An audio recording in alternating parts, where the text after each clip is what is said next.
But do you think it's just politicians, the news media, or is the country in more trouble than we think? Could there be foreign investment, foreign enemies investing in this division in America? Yeah, well, I mean, it's a good point, and I think for a long time we've known that there's been foreign investments in trying to push our country in different ways. We know that we have to be careful with what's being fed into from China and Russia and other places that try to infiltrate, our social media and things like that. We've known that for quite some time. And being military people, we know as sometimes in the military or psychological operations, right? That even during wartime, Yeah. there's misinformation that gets sent out. That's been developed Definitely. and looked at for a very long time, for centuries. Militaries have thrown false information out there. Genghis Khan. Yes. Divide and conquer. And so that happens. And so being aware, and we know this is nothing new, it's a different platform, right? It used to be maybe carrier pigeons, you intercepted a carrier pigeon with the wrong information. You're like, Yeah. oh, the enemy's going to do this. Yeah.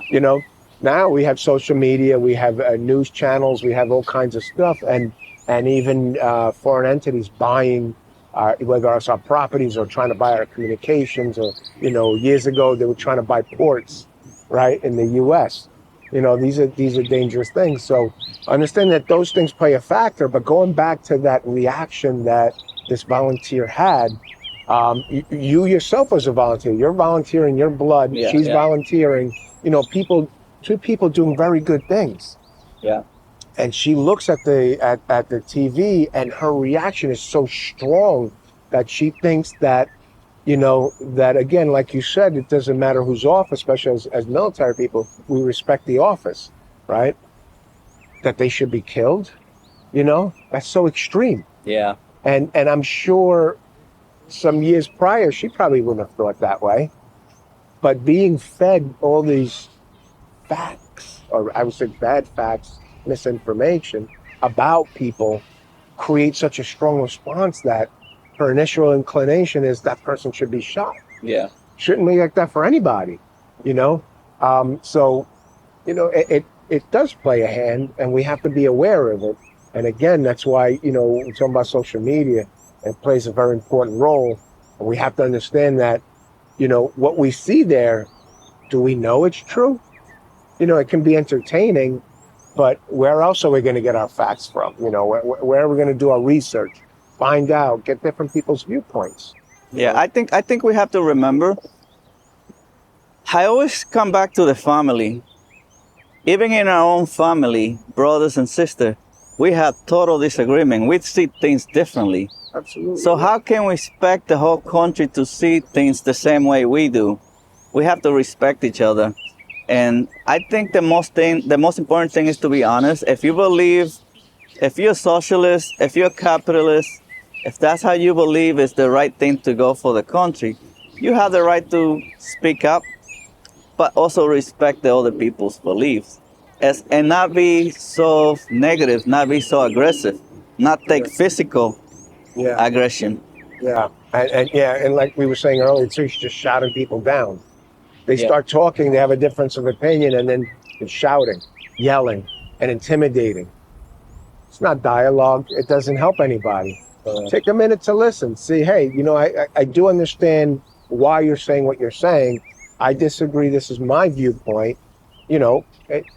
That's how it could be taken. But, it just, when you have information that are on the extremes and everything is about fear, it's fear-based. That's why, I'm sure this woman had the opinion she had, because all the fear that's been put in her from whatever she's hearing, and it happens on both sides. It's all about fear. If you look at, what any side is putting in the news or putting out there, it's trying to scare people. So when you get scared, how do you react? Right? You fight, you got flight, or you stay still, right? Some people are going to fight because they're scared. Deep down, they're worried and scared.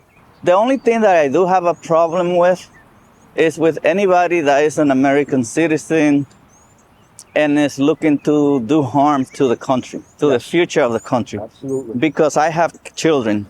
You have children. How many Yes. children you have? I have 3 children. I have 2 boys and a little girl. And so we want the best for them. We want the future of America to be safe. We want them to have better opportunities than we did. Yes. And right now, some of us feel that that's not the case. So we want to work for that. We want to preserve America. So definitely, I don't really feel that I need to speak to anybody that is looking to cause harm to America. I don't care what beliefs you have, what ideologies. As long as you want a bright future for the country, I respect your opinion.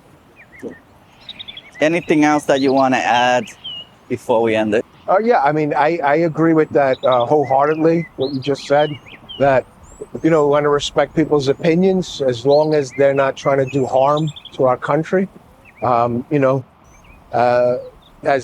veterans, as service people, we serve for that purpose to protect the United States, against enemies, foreign and domestic. So that's important. And, but listening to the other folks that do love our country, but have different ways of saying, hey, this is the path or this is the path. As long as the intentions are good there and there's love for the country, I want to listen to those people and see if we can adopt those ideas and see what we can learn from them. Jorge, what is your message? What is your final message to America, to veterans? This channel is about veterans speaking up. What is your message to veterans? What is your message to all American citizens? My message to veterans is, get out there, participate in your community. You've done great work throughout your life. Make sure you receive the services you're supposed to get to keep you healthy and safe and your family, and really continue to participate in this fabric and great country of America. And same to our citizens. Communicate, respect each other. Just listen, even when you have differences of opinion. Don't shout each other down. And understand, we have so much more in common than you could ever think. If you start talking about what you have in common, you're going to realize that, hey, we're the same. No different. Like I said earlier, we all want security. We want to be safe. We want quality of life for our families and our community. And we have that in common. There are no Democrats and Republicans in the trenches, right? No, there are not. It's your battle buddy and God. Thank you so much, Jorge, for taking the time walking around the Belmont Lake State Park, appreciating nature. I love nature. I'm a nature person myself. So thank you for taking the time to speak up for veterans and also for America. If you like this kind of content, if you want to speak up, if you're a veteran and you want to come on and speak to us about anything, doesn't matter what ideologies, let us know. You can send us an email, vetsforunity@gmail.com. And please write us also if you have any suggestions. And don't forget to like, comment, and subscribe if you like to keep seeing some of these contents. Thank you so much. See you next time. Thank you very much. Thank you.